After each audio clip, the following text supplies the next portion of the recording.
গ্রন্থপাঠ চ্যানেলে আপনাদের সবাইকে সুস্বাগতম। আমরা যে প্রাচীন গ্রন্থ থেকে আস্বাদন করছি, গ্রন্থটির নাম হল শ্রী অদ্বৈত বিলাস। গ্রন্থকার শ্রী বীরেশ্বর প্রামাণিক, শান্তিপুর। আজ থেকে 125 বছর পূর্বে এই গ্রন্থটি প্রকাশিত হয়েছিল। এই গ্রন্থের ইতিহাস নিশ্চয়ই আপনারা সবাই জেনেছেন, না হলে প্রথম পর্বটি আস্বাদন করলেই আপনারা জানতে পারবেন এই গ্রন্থ সম্বন্ধে সুন্দর একটি ইতিহাস আছে। যাই হোক, আপনাদের সবার চরণে কোটি কোটি দণ্ডবত প্রণাম জানিয়ে আজকে আবার আস্বাদন শুরু করব। প্রথমে একটি পদাবলী আস্বাদন করব। অদ্বৈত আচার্য প্রভুর লীলার উপরেই এই পদাবলীটি রচিত এবং যিনি রচনা করেছেন তিনি ছিল কৃষ্ণদাস গোস্বামীজি।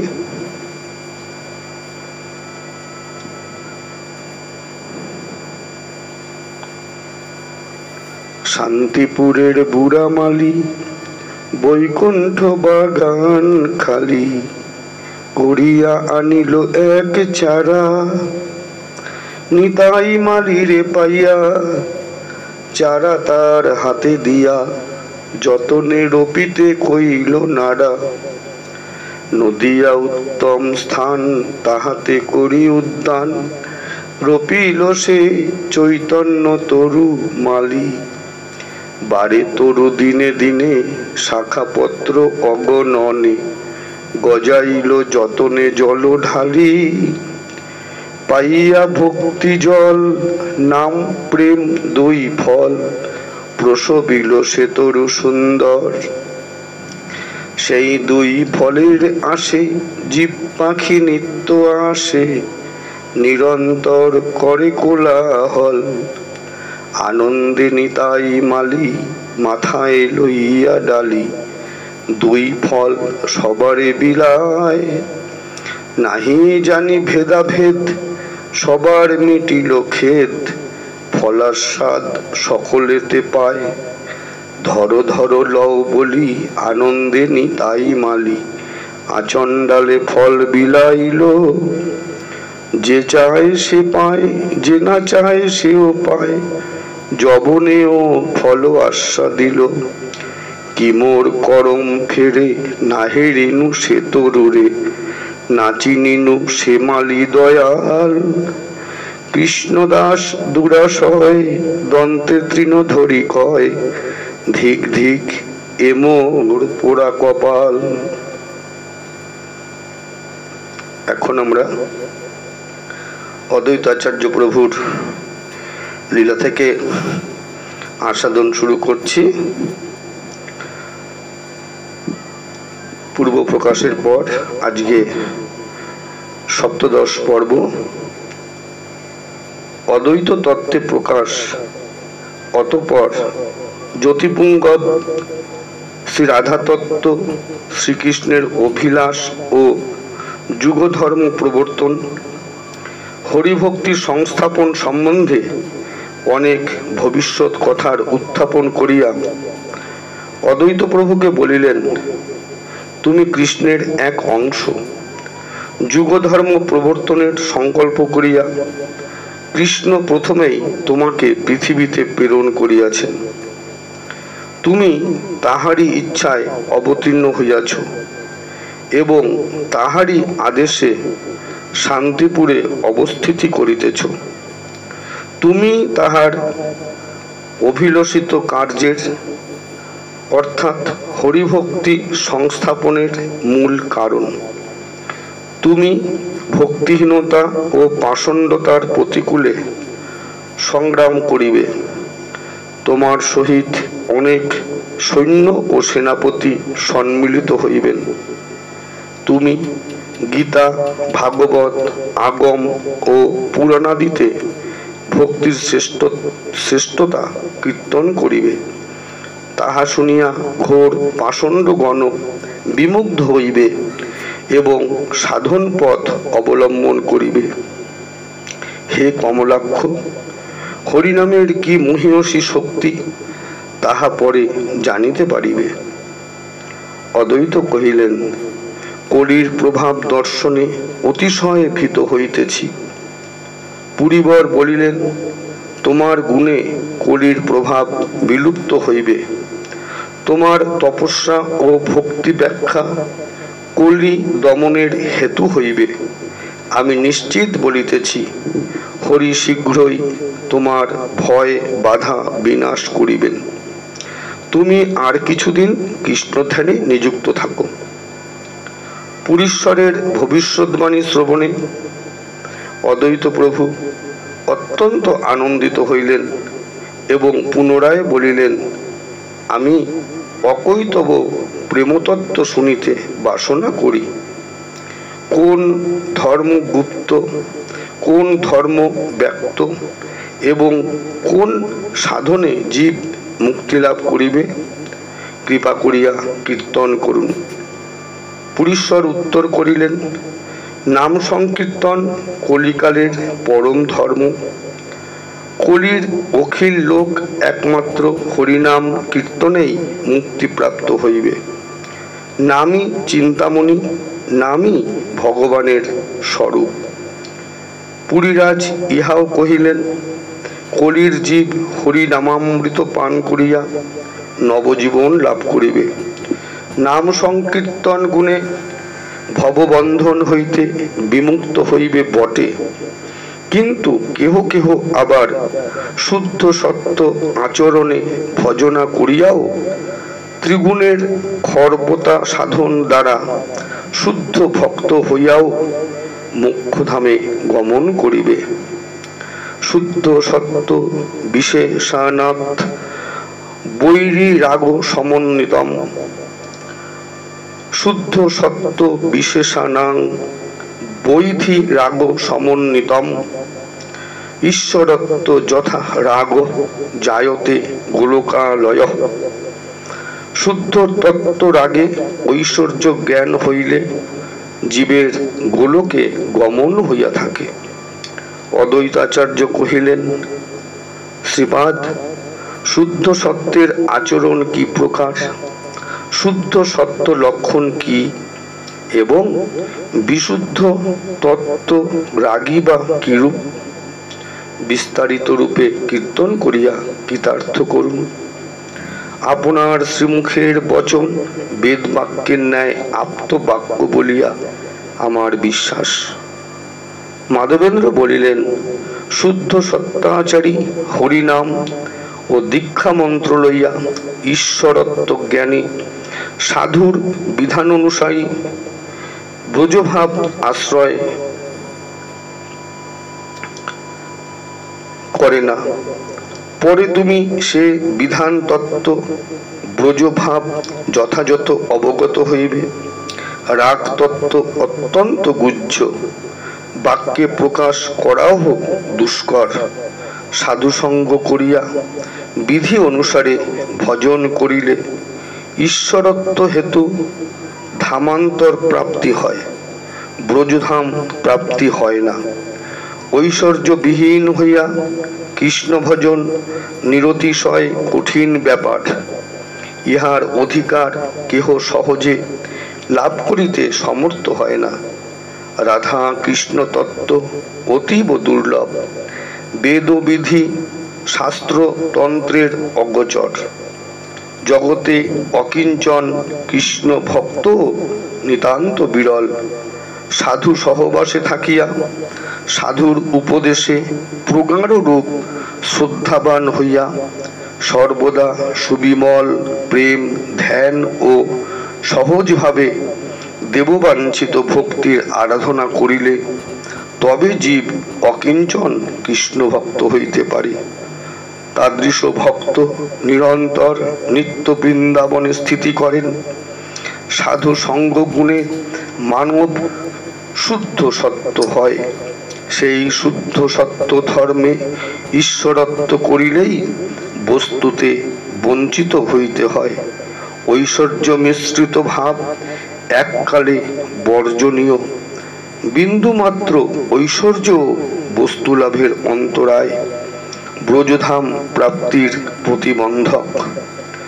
শুদ্ধ সত্য বিশেষার্থ প্রেমৈশ্বর্য সুসন্মতাৎ রুচিভি চিত্ত মাশ্রীর্ণ কুদ্দেশ ভাবরুচ্যতে। শুদ্ধ সত্য বিশেষ হয় প্রেমের করণে, অন্ধকার ঘুচে যেন সূর্যের কিরণে। প্রথমে বারয় রুচি আসক্তি বিশেষে, অন্তর গম্ভীর স্থির ভাসে রঙ্গরসে। রজস্তম বিহীনং সৎ যশ্রেয় সত্য নির্মিতৎ, স্বদেহ প্রেম সমৃদ্ধি শুদ্ধ সত্য বিধীয়তে। অন্তঃস্ফুট ক্রিয়া হয় রতি আস্বাদনে, যতনে গোপন রাখি করিবে যাজনে। সখীর সঙ্গিনী হয়ে প্রেম সেবা নিবে, তবে নিজ দেহরতি ক্রমে ক্রমে যাবে।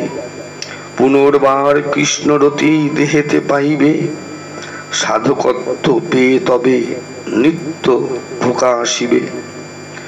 মায়া নির্মিতা বৃত্তি ঐশ্বর্যে চ পরোত্তম, মাধুর্যে মানুষতং ধাম সত্যং ত্রিগুণ বর্জিতঃ। শুদ্ধ সত্য তত্ত্বের অধিকার হইলে ত্রিগুণময়ী মায়ার কার্য আর থাকে না। সুতরাং জীব নির্বিকার হয়, নির্বিকার হইলেই তাহার অন্তরে শুদ্ধ সত্য প্রেমের উদয় হইয়া থাকে। অদ্বৈতচন্দ্র কহিলেন, মহাভাগ, বিশুদ্ধ তত্ত্বের কথা শুনিতে ইচ্ছা হইতেছে, অনুগ্রহ করিয়া বলুন। শ্রীমৎ মাধবেন্দ্র বলিলেন, সে অতি দুরূহ দুর্বোধ্য কথা, সে কথা কহাও বিষম কঠিন। অসাধ্য বলিলেও হয়, যিনি রসিক ভক্ত তিনি সবিশেষ কহিতে পারেন। সাধন স্মরণ তত্ত্ব এ বড় কঠিন, যজিতে বিষম বড় আপনাকে হীন। আপনাকে বড় হইলে ঈশ্বরত্ব হয়, অতি দীন দয়া যুক্ত তার পরিচয়। সাধু সঙ্গ লয়ে যদি মন নিষ্ঠা হয়, তবে সে আপন দেহ সাধুরে সপয়। অনর্থ নিবৃত্তি হইলে মততত্ত্ব জানি, ভজন ক্রিয়াতে তবে মন নিষ্ঠা মানি। রতি স্থির হইলে হয় ভজনের ক্রিয়া, গাঢ় প্রেম রতি নিষ্ঠা অন্তরে জানিয়া।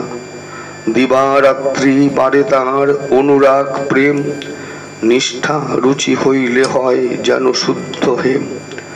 তবে তো আসক্তি শক্তি সেহ বহুদূর, সাধু সঙ্গ হইলে শক্তি বাড়য় প্রচুর। বিশুদ্ধ তত্ত্বমত্তানাং মহতং গুণঃ ইত্যাদি ইত্যাদি। ভজনের ক্রম হয় অপূর্ব কথন, সাধক দেহেতে কৃষ্ণ ভজে অনুক্ষণ। সূর্যের কিরণ দেখো হয় এক বিন্দু, নয়ন পল্লব তার কোটি শত ইন্দু। তার রূপ লাবণ্য বর্ণন নাহি যায়, স্বরূপের রূপ সেহ কত মতো হয়। তত্ত্বরস বিপাসু অদ্বৈত প্রভু পুনর্বার জিজ্ঞাসা করিলেন, প্রভু, রূপাশ্রয় ভজন কি রূপে করিব? কি প্রকারে রূপের অধীন হইব? রূপ অপ্রাকৃত, প্রাকৃত বস্তুর ন্যায় নহে, তাহার ভজন কেমন করিয়া হইবে? মহাপ্রাজ্ঞ মাধবেন্দ্র কহিলেন, সাধন পথে অগ্রসর হইলে, গোপীভাব লাভ হইলে সেই অতীন্দ্রিয় অপ্রাকৃত রূপের স্ফূর্তি আপনিই হইবে। দয়াল ভগবান দৃঢ়নিষ্ঠা সম্পন্ন অকৈতব প্রেমিকের নিকট, সরল সাধকের নিকট দয়া করিয়া আত্মস্বরূপ প্রকটিত করেন। সাধন ক্রমে ভগবানের কৃপায় রূপাশ্রয় সততই হইয়া থাকে। অনন্তর তিনি রূপাশ্রয় সম্বন্ধে অন্যবিধ উপদেশ দিয়া বলিলেন, রূপাশ্রয় ধর্ম নিরতিশয় গুহ্য, হট্টে প্রেম তত্ত্বের ক্রয় বিক্রয় হয় না। অপ্রাকৃত রূপ সে প্রাকৃত কভু নয়, প্রকাশ হইলে রূপ কেমনে মিলয়, ধ্যান ও মন্ত্রে নাই সে কেমনে মিলে তারে, যদি অনুরাগ হয় গুরু অনুসারে। হে আচার্য, রূপাশ্রয় তত্ত্ব তোমার অগোচর নহে, জীবের অগম্য তাহাতে সন্দেহ নাই। আশ্রয় ভজন আনন্দ রসের নিকেতন, ইহার মাধুরী অতুলনীয়, ইহা ভজনের সার। এই গোপীভাব ভজনামৃতে যে ভাগ্যবানের লোভ হয়, তিনি নিশ্চিতই ব্রজধামে গমন করেন এবং ব্রজেশ্বর বৃন্দাবন চন্দ্র ভগবান শ্রীকৃষ্ণকে প্রাপ্ত হইয়া কৃতার্থ হন। অন্য সাধনে সে দেব দুর্লভ পরম ধন কৃষ্ণধনকে লাভ করা যায় না। এই রূপে কৃষ্ণ তত্ত্ব, রাধা তত্ত্ব ও ভক্তি তত্ত্ব শুনিয়া অদ্বৈত প্রভু কৃতজ্ঞতা পূর্ণ হৃদয়ে বিনীতভাবে বলিলেন, হে অনঘ, আপনার পবিত্র সহবাস ও সাধন তত্ত্বের উপদেশে আমি ধন্য ও কৃতার্থমন্য হইলাম। শ্রীকৃষ্ণের কৃপা লাভ করিলাম। আপনি চিরকাল কৃষ্ণ কৃপা লাভের সহায়। আপনার চরণ প্রসাদেই কৃষ্ণচরণ দর্শন হইয়া থাকে। পুরীবর বলিলেন, তুমি সেই ব্রজবিহারী শ্রীকৃষ্ণ। আমি তোমাকে তোমারই তত্ত্ব কথা বলিয়াছি। তোমার ইচ্ছা আমার মুখে তত্ত্বোপদেশ শ্রবণ করিয়া লোকাচার পালন করিবে। আমার উপদেশ দানের মূলে তোমারই ইচ্ছা শক্তি। তুমি ইচ্ছাময়, লীলাময়, তোমার লীলা অদ্ভুত। তুমি কৃষ্ণ হইয়াও কৃষ্ণ ভক্তি প্রার্থনা করিতেছ। অদ্বৈত প্রভু উত্তর করিলেন, আমি শ্রীকৃষ্ণ ভজনা করিতে আসিয়াছি। তপস্যার দ্বারা আকর্ষিত করিয়া তাহাকে ভূতলে অবতারিত করিব এবং সেবক ভাবে তাহার ভজনা করিব, ইহাই আমার মনোরথ। মাধবেন্দ্র কহিলেন, কমলাক্ষ, তোমার মনোরথ পূর্ণ হইবে। তুমি ঈশ্বর, তোমার যে ইচ্ছা সেই কার্য। তোমার জন্ম কর্ম কে বুঝিতে পারে? তুমি অংশী হইয়া অংশ এবং অংশ হইয়া অংশী হও। কিরণ হইয়া শশী ও শশী হইয়া কিরণ হও। যেমন ফল হইতে বৃক্ষ, বৃক্ষ হইতে ফল, তোমার লীলাও সেই রূপ। তুমি কৃষ্ণ হইয়া রাধার সখী। তোমার এ লীলা বুঝিতে পারে কাহার এমন সাধ্য আছে? তুমি যদু বংশে জন্মগ্রহণ করিয়া সংসারী হইয়াছিলে, এবার ভরদ্বাজ বংশে কুবের পুত্ররূপে অবতীর্ণ হইয়া ব্রহ্মচারী হইয়াছ। তোমার ইচ্ছা তুমি জানো, আমার একান্ত ইচ্ছা তুমি বিবাহ করিয়া সন্তান জনক হও। তোমার সন্তান হইলে সংসারের মঙ্গল হয়। তোমার সন্তান নিশ্চিতই ভক্তি ধর্মের রক্ষক হইবে। কমলাক্ষ কহিলেন, আর কিছুদিন তপস্যা করিয়া আপামর অভিপ্রায় অনুসারে সংসার করিব। ইতিপূর্বে আপনি সংসার করিবার আদেশ করিয়াছেন, আমি তাহা শিরোধার্য করিয়াছি। দাপরের শেষে কলির আরম্ভ হইতে পৃথিবীতে পাপ প্রবেশ করিয়াছে। এক্ষণে পাপের অত্যন্ত প্রাদুর্ভাব। অখিল লোক পাপের অনুগত হইয়া মহা দুর্গতি ভোগ করিতেছে। ঘোরতর মোহ প্রযুক্ত আপনাদের দুর্গতি বুঝিতে পারিতেছে না।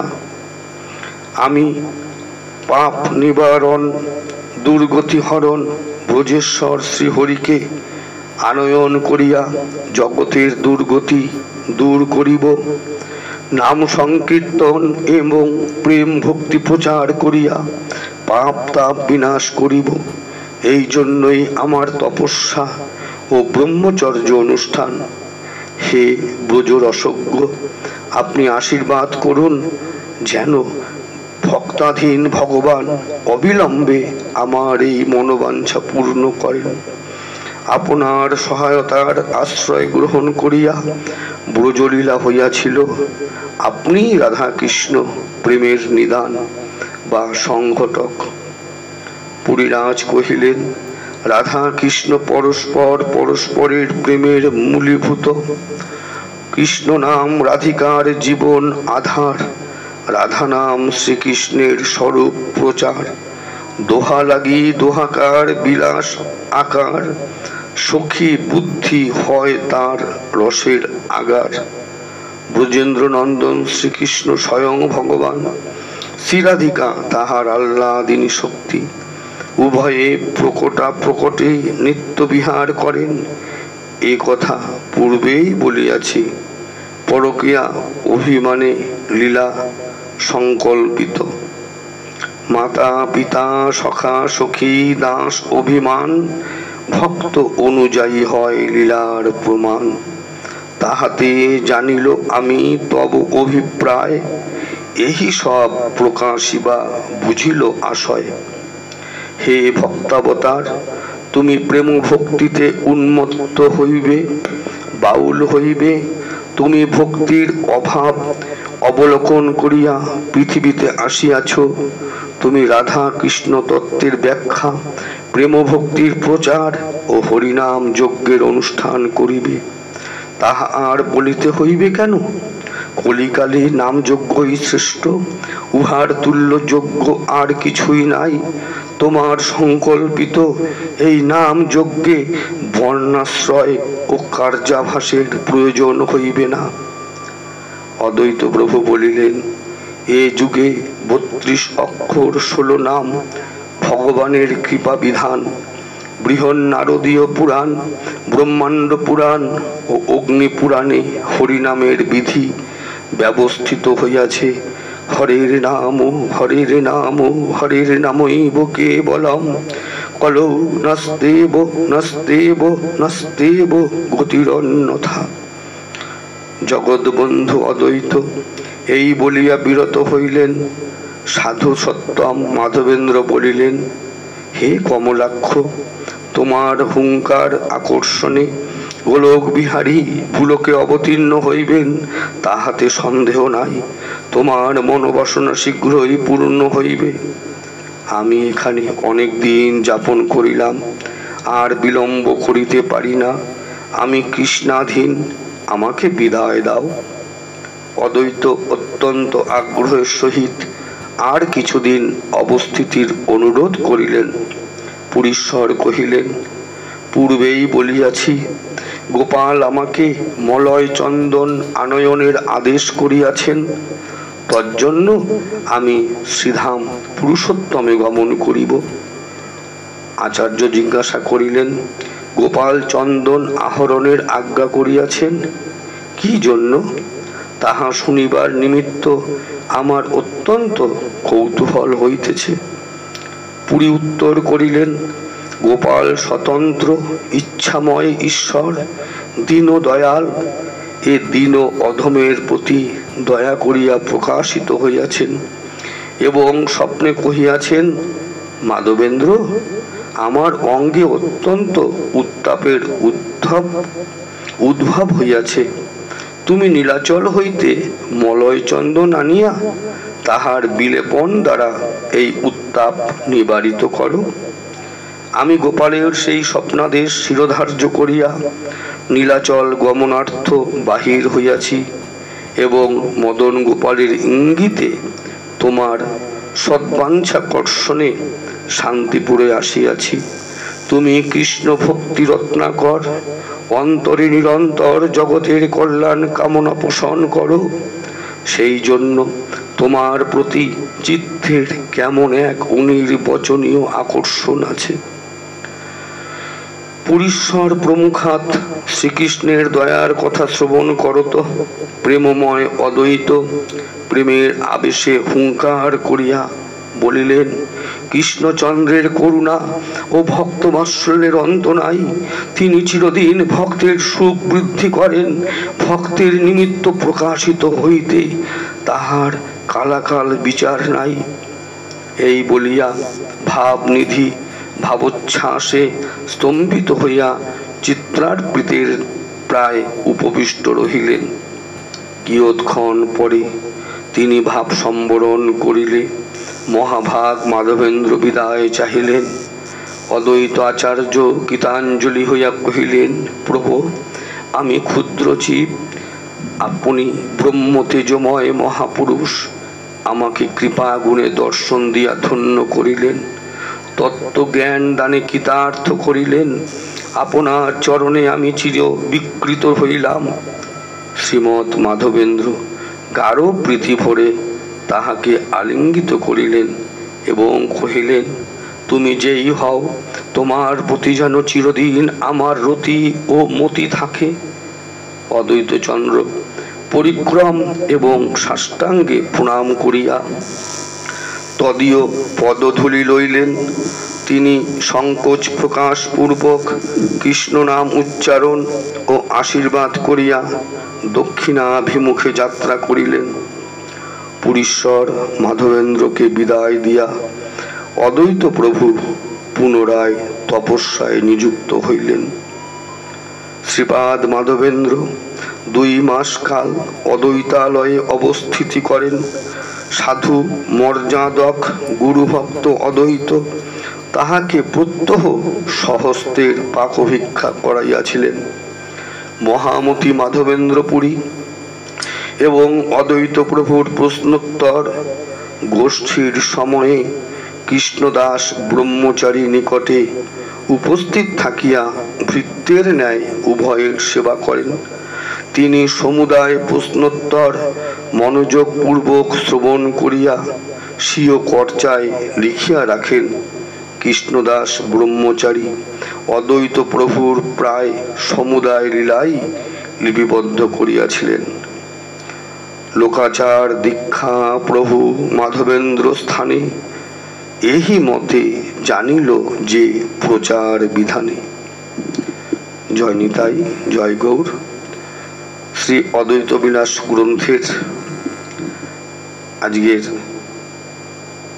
বিশ্রাম দিলাম। আগামী পর্বে আবার এর পরের অংশ আস্বাদন হবে। আজকে এই গ্রন্থের 274 পাতার মধ্যে আজকে 174 পৃষ্ঠা পর্যন্ত আস্বাদন করা হলো। পাঠে ভুল ভ্রান্তি ত্রুটি বিচ্যুতি আপনারা নিজ গুণে ক্ষমা করে দেবেন। জয় নিতাই, জয় গৌর, জয় রাধা মাধব, জয়